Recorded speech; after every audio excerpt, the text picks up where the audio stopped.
And eto na nga guys, yung video na sinasabi ko sa inyo regarding sa pool area ng Courtyard by Marriott. So explore natin.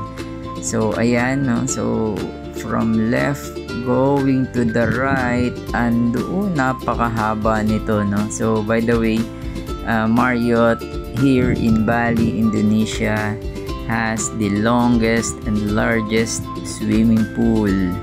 Yan, sa mga hotels dito. Yan. So, halika, samahan nyo ko at ikutin natin, no, yung swimming pool area.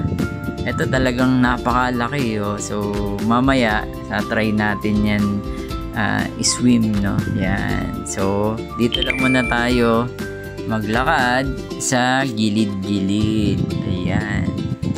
So, ayan, dito sa right side, marami tayong pwedeng higaan dyan. If you want to relax, read some books, no, nandyan. Tas dito naman sa swimming pool area, may mga floating na malalaking pillows dyan na pwede mong higaan din, ano.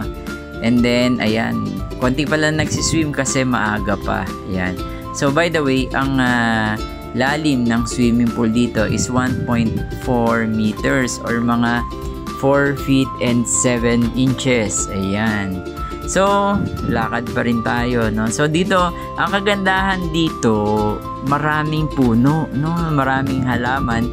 So, ang sarap huminga, no? Alam mong malinis, alam mong fresh yung air na lalanghapin mo. So, talagang, if you're looking for a vacation na lugar na talagang may enjoy mo, isa to, no? Tong Courtyard by Marriott. So ayan, dire-diretso pa rin tayo. So yung nasa harapan, it's another pool, no? So it's more on kiddie pool naman yan. Okay, so hindi na natin pupuntahan. Dumiretso na tayo dito sa kabilang side naman, ano, ikutin natin. So again, ayan, sobrang linis, no, ng swimming pool. Pero syempre, wag na wag kang iinom ng tubig. Yan. So baka magkaroon ka ng tinatawag na Bali tummy, no? So hindi mo gugustuhin yun. Alright, so ayan. So dito maaga pa lang meron na din mga foreigners, no, na nagpapaaraw. Ayan, syempre, 'di ba? So libreng vitamin D, 'di ba? Ayan. So lakad pa rin tayo. Ayan, dito medyo natatempt na nga akong tumalon, parang ang sarap-sarap ng lumangoy, 'di ba? So ayan. So sa gitna, dun sa left side, meron dun parang bar area, no? So pwede kang order ng mga drinks din dun. Ayan. So lakad-lakad, ang haba, no? So talagang may enjoy nyo rito, no? Lalo na kung kasama din yung family members, mga kids, no? So ayan. So try natin naman dito na tumawid.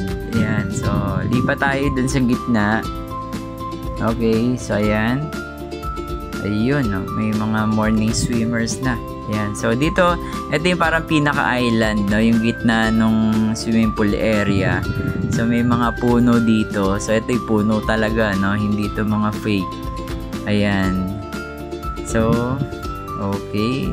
Tawid na tayo. And then, later, iswim natin. Samahan nyo ako mamaya. Try natin iswim. Okay.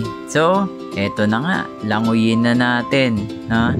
So eto, nag-try lang muna tayo mag-swim na medyo kinakalawang na yung langoy, no? So ayan, kala nyo mabilis yung langoy, no? So naka 1.5 yung ating speed ng video dito. Medyo binilisan na natin ng konti, no? Ayan, so trinay ko lang yung isang stretch magmula dun sa papunta ng kanan and then papunta dito sa kaliwa. Ayan, so sa mga gustong matuto mag-swim dyan, hindi pa huli ang lahat, no?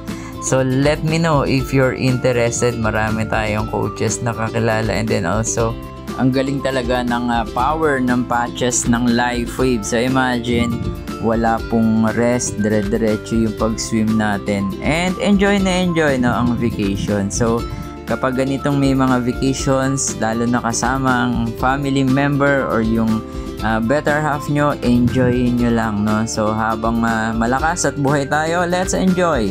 Thank you for watching.